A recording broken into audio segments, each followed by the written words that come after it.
आखिर भारत में चल क्या रहा है? कभी फर्जी आईपीएस, कभी फर्जी जज। जी हाँ, आप लोगों ने सही सुना है।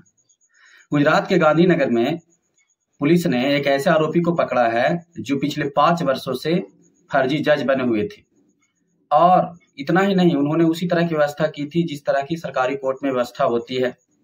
जज के रूप में होते थे, मुवक्किलों को और बुलाया जाता था, और इनकी जो ज्यादातर सुनवाई होती थी वो जमीन से जुड़ी समस्याओं की सुनवाई की जाती थी।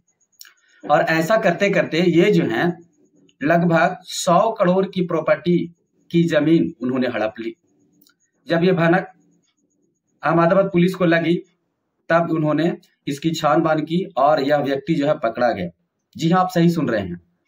इस व्यक्ति का नाम है मॉरिस सैमुअल, और ये व्यक्ति जो है पिछले 5 वर्षों से गुजरात के गांधीनगर में फर्जी कोर्ट चला रहा है। पहले तो इन्होंने अपना ट्रिब्यूनल बनाया, उसके बाद ऐसे लोगों को पकड़ता था, बुलाता था जहां पर उनकी समस्याएं सुनी जाती थी, और वो समस्या जुड़ी होती थी जमीन से। तो जब लोगों को भनक लगी तो ये बातें पता चली। जैसा कि कुछ दिन पहले बिहार की ये घटना हम सभी जानते हैं कि फर्जी आईपीएस मिथिलेश मांझी का खुलासा हुआ था। तो कहीं न कहीं ये बातें जो है इतने बड़े स्तर पर फर्जीवाड़ा चल रहा है पूरे भारतवर्ष में। बिहार की बातें तो पूरी फेमस हो गई, गुजरात की बातें धीरे धीरे अब चर्चा में चल रही है कि आखिर इतने बड़े बड़े फर्जीवाड़े कैसे हो जाते हैं।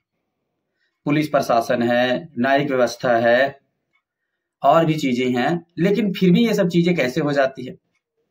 तो कहीं ना कहीं ये बातें जो है लॉ एंड ऑर्डर को या फिर सुदृढ़ तरीके से ये व्यवस्थाएं नहीं चल रही है, इसीलिए कहीं ना कहीं इतनी बड़ी फर्जीवाड़ी हो जाती है। तो हम लोग बात करेंगे उस व्यक्ति के बारे में जिसका नाम है मॉरिस सैमुअल, और क्या कुछ वो बातें बताते हैं, जानकारी मिली है तो थोड़ा जानने की कोशिश करेंगे। दरअसल मामला ये जो है गुजरात का है। एक शख्स ने फर्जी ट्रिब्यूनल बनाया, खुद को उसका जज बताया, और गांधीनगर में बने अपने ऑफिस में असली अदालत जैसा माहौल बनाते हुए फैसले भी सुनाए। आरोपी का नाम मॉरिस सैमुअल है, पता होगा आप लोग को, जैसा कि मैंने शुरू में बताया भी था। और इनका सबसे बड़ा बात यह है कि ये व्यक्ति जो है बतौर आर्बिट्रेटर, मध्यस्थ नकली जज मॉरिस ने अरबों रुपयों की करीब 100 एकड़ सरकारी जमीन अपने नाम कर ऑर्डर पारित कर ली। हैरानी की बात यह है कि यह फर्जी कोर्ट पिछले 5 सालों से चल रहा है और सरकार को भनक तक नहीं लगी। अब सोच करके देखिए कितनी बड़ी बात है। तो अहमदाबाद पुलिस ने मॉरिस को नकली जज बनकर लोगों को धोखा देने के आरोप में गिरफ्तार किया है। अब इनकी प्रक्रियाएं चलेगी आगे सरकारी तरीके से। अब पता कैसे चला, जानकारी क्या कुछ है इसमें जानने की कोशिश करते हैं। तो कौन जज होते थे, वकील कैसे हुआ करता था, ये सब चीजें। मॉरिस उन लोगों को फंसाता था जिनकी जमीनी विवाद के केस शहर के सिविल कोर्ट में पेंडिंग थी। वह अपने वकीलों से उनके मामले को सुलझाने के लिए फीस के तौर पर कुछ पैसा लेता था। मॉरिस खुद को कोर्ट में नियुक्त किया गया आधिकारिक मध्यस्थ बताता था। वह अपने वकीलों को गांधीनगर के अपने ऑफिस में बुलाता था, जिसे अदालत की तरह डिजाइन किया गया था। मतलब तनिक सा भी भनक न लगे, शक न लगे कि ये जो है नकली अदालत है और नकली जज है, पूरी तरह से फर्जीवाड़ा। देखिए क्या बातें हैं। मॉरिस केस से जुड़ी दलीलें सुनता और ट्रिब्यूनल के अधिकारी के रूप में आदेश पारित करता, जैसे जज आदेश पारित करते हैं। इतना ही नहीं, उसके साथ ही अदालत के कर्मचारी या वकील के रूप में खड़े होकर यह दिखाते थे कि कार्रवाई असली है, एकदम पूरी तरह से रियलिस्टिक लगे। इस तरकीब से आरोपी मॉरिस 11 से ज्यादा मामलों में अपने पक्ष में ऑर्डर पारित कर चुका था। कैसे पकड़ा गया देखिए। असली कोर्ट के रजिस्ट्रार ने पकड़ा नकली जज को। कहीं ना कहीं भंडा तो फूटने ही वाला था। देखिए क्या हुआ। बात यह दरअसल 2019 की है। 2019 में आरोपी ने इस तरह अपने मुवक्किल के पक्ष में एक आदेश पारित किया था। मामला जिला कलेक्टर के अधीन एक सरकारी जमीन से जुड़ा हुआ था। उसके मुवक्किल ने इस पर दावा किया कि पालड़ी इलाके के जमीन के लिए सरकारी दस्तावेज में अपना नाम दर्ज करवाने की कोशिश की।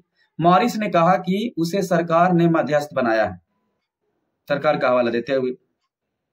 इसके बाद ठग ने फर्जी अदालती कार्रवाई शुरू की। अपने मुवक्किल के पक्ष में एक आदेश दिया जिसने कलेक्टर को उस जमीन के दस्तावेजों में मुवक्किल का नाम दर्ज करने का निर्देश दिया गया। आदेश को लागू करने के लिए मॉरिस ने दूसरे वकील के जरिए सिविल कोर्ट में अपील की। देखिए कितने बड़े स्तर तक फर्जीवाड़ा चल रहा है। इसमें वही आदेश अटैच किए जो उसने जारी किए थे अपने हाथों से। हालांकि कोर्ट के रजिस्ट्रार हार्दिक देसाई को पता चला कि न तो मॉरिस मध्यस्थ है और न ही न्यायाधिकरण का आदेश असली। अब जाहिर सी बात है कि वो रजिस्ट्रार हैं कोर्ट में, तो उनको तो हकीकत पता रहेगा क्या क्या चीजें होती है, कैसी मोहर होती है, इन सब चीजों के बारे में। तो उन्होंने करंज पुलिस स्टेशन में शिकायत दर्ज कराई। इसके बाद ठग के खिलाफ कार्रवाई की गई और उसकी फर्जी अदालत का भंडाफोड़ किया गया। तो आप देख सकते हैं कि किस तरह का फर्जीवाड़ा हमारे देश में जो है चल रहा है, सरकार को भनक तक नहीं लगती। तो इसी तरह की लेटेस्ट न्यूज के लिए, खबरों के लिए जुड़े रहे। मैं हूं कौशल कुमार, आप तक बिहार न्यूज चैनल। धन्यवाद। जय हिंद, जय भारत।